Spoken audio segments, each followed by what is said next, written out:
Hello, it's me, Kyle. Welcome to Give Pause Hobby, the channel where I stop to appreciate the things I love to fill my free time with.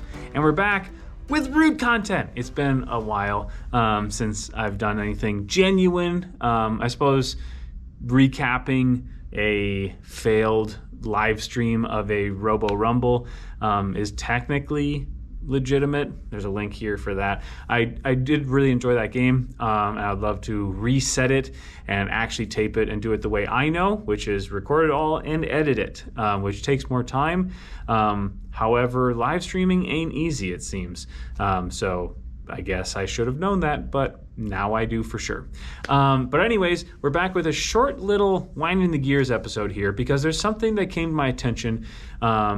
I pay attention to the Better Bot Project page. It is on my subscribed list on BGG, as you might imagine. And most of the time, if I ever get a notification for it, I immediately go thinking, I wonder if there's going to be something new.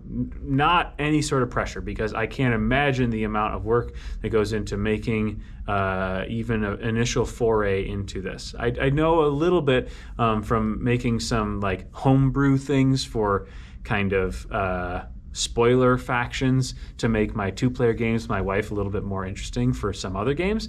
But for something that's trying to emulate a real human across the table in Root, there's a lot that goes into that. So again, no pressure, but it's the first thought I think of anyways, because I'm like, more things to try. But no, this time it was about dominance cards, which I have been saying I don't use because the bots don't use them. It's not really fair to have us meatbags knowing something that the bot doesn't. And there is a variant that you can use now that's been talked about. I never remember seeing it earlier, so I don't know if it's been added to the top of the page since this post came out or somewhat recently or somewhere along the way. But in any case, as a teacher, I'm always telling my students, there's no better time to change, based on new information you've received than as soon as possible. So here we are, dominance cards, you can use them again. Now, you cannot use them. I should be really clear about that. The bots can, but I'm getting ahead of myself. Let's put up on screen what I'm talking about. So on BGG, this user, which KC Sears, I'm just going to refer to them as K, asked, can you add a dominance section to the FAQ? I can't remember what page of the replies you stated how bots win by dominance. And Benjamin replies, will do. Players can't win via dominance. So we knew that part, because again, that is unfair. However, I thought that's where the story ended. It says, any dominance cards that is played or discarded is set aside as per normal rules, but can't be taken by players. If any bot with 10 or more points meets any of the dominance conditions, they instantly win, but the Vagabot does not interact with this variant. I'm just going to point out right away, this is not in the law of ROOTbotics. The dominance cards, this says that the robots cannot interact with, hold on, let me see. In paragraph 1.3, dominance cards.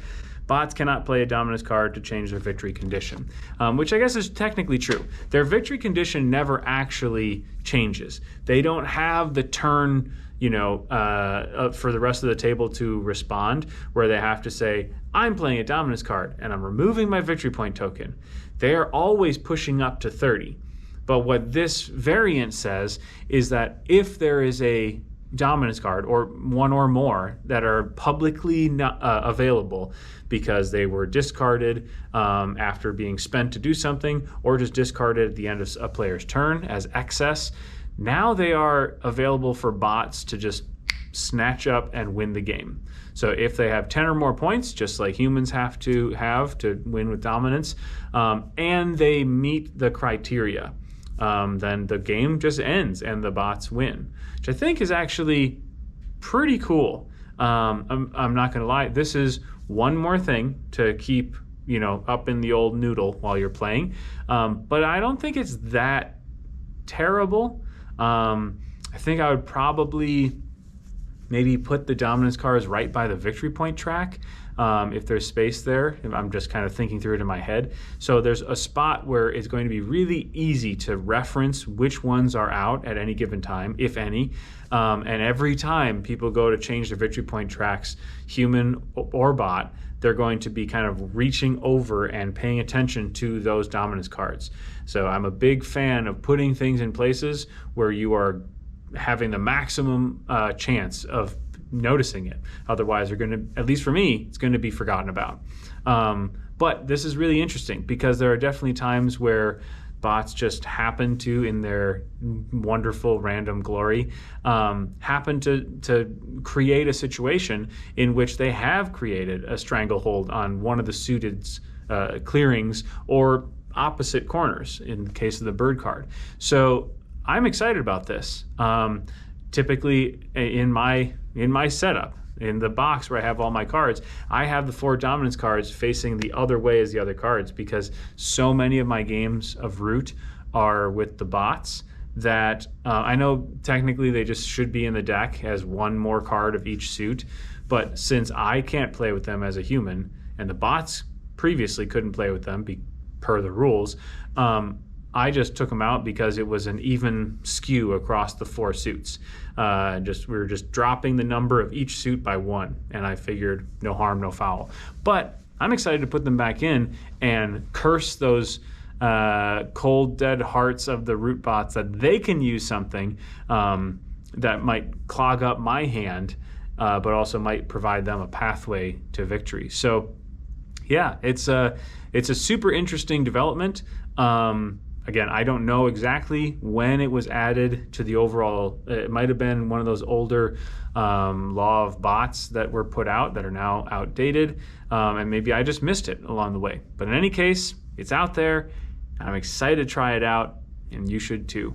So that's a short little one. Later on this week, you're going to be seeing a return of one of my favorite mini series with the Root, which is my quick piloting episodes, returning to the Clockwork 2 factions. Wow, nailed it. Where I just walk through my thought process for a full turn. I don't give you like visuals in terms of like a map layout. I don't go deep into the rules. I just walk through what I'm thinking about as I'm walking through these steps.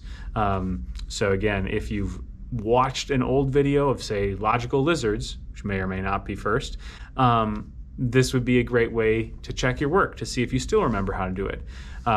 Or if you have played with other bots, but not one of the ones that are coming out soon, like logical lizards, then you can watch the shorter piloting episode to see maybe everything in there makes sense because your brain has just been wired to kind of understand the systems that drive the ROOTbots, in which case maybe you don't need the 30-40 minute one where I explain everything, but that's there for, I don't know, whatever faction might be coming up first. So until then, thanks for taking a pause with Give Pause, and happy gaming, and we'll see you next time.